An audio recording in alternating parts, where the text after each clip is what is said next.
So, welcome to WonderCon. I mean, Thank you. I mean, this is unusual presentation that you're actually having here today. Yeah, I mean, I've been to WonderCon a bunch, usually talking about my own stuff. Here today, I'm talking about an episode of the Goldbergs I directed. We're going to show it because it's a Batman-themed episode, so it'll play very well here. And then afterwards, we're going to do a panel where we talk to the movers and the shakers behind the show. It's lovely because, you know, now WonderCon used to be you have to go to the Moscone Center in San Francisco and stuff. Now that it's here in Anaheim, you can get people from the biz coming up and doing a panel and stuff. So, yeah, it works out really nicely. And my episode airs on Wednesday, so showing it to the audience here feels like it's a smart idea. So now we could actually say you have directed Batman. I have, finally. And it's a Michael Keaton Batman, the one I always wanted to direct. Yeah, it's very, very cool. I get to direct 2 different eras of Batman in this. And just like in, you know, the Batman 66 TV show that I grew up loving and watching, we get to do the climbing the building gag as well. Oh, no kidding, really? Yeah, which is really interesting because, like, when you see it, you know, you're like, oh, that's so simple. It's easy to do.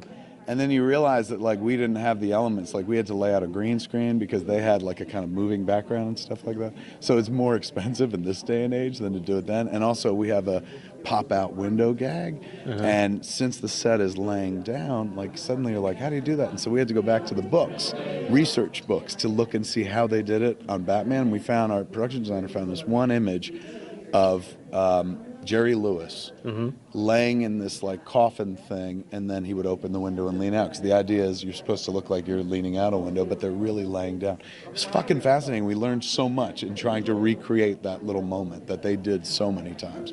But this is in preparation for a real superhero movie someday, right? No, closest I get is the superhero TV shows. Like my Supergirl, I directed 2 Supergirls, and the most recent one just aired on Monday night.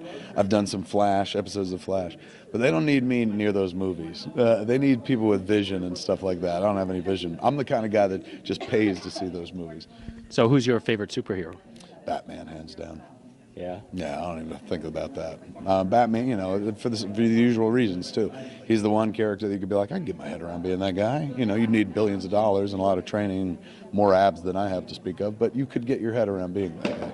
Now, you're also going back to the movies with Jay and Silent Bob again. I mean, could you give us a little tease? Yeah, it's called Jay and Silent Bob Reboot. We're going to start in August, and it's the boys find out that the Hollywood is remaking the Blunt Man and Chronic movie from the first movie from Jay and Silent Bob Strike Back, so they go back to Hollywood to stop the remake, the reboot, rather. I know. I actually talked to your counterpart and actually asked him, like, when is the age where you just say, I'm just too old to play this character? I said for most of my life, I was just like, I haven't done it in, 10 years? I haven't played Silent Bob.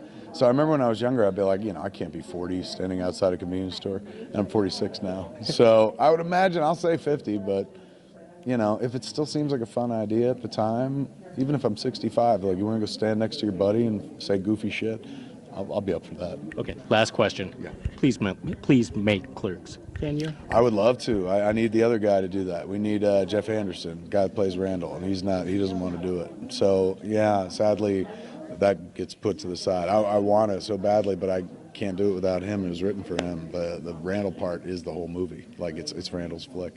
So unless he changes his mind, if and when he ever changes his mind, I doubt that'll happen, then we could kind of move forward. I could never recast it. He is Randall, Jeff Anderson.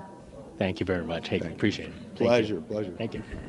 And be sure to keep your browsers tuned to lrmonline.com for the latest news, bochinche, and analysis.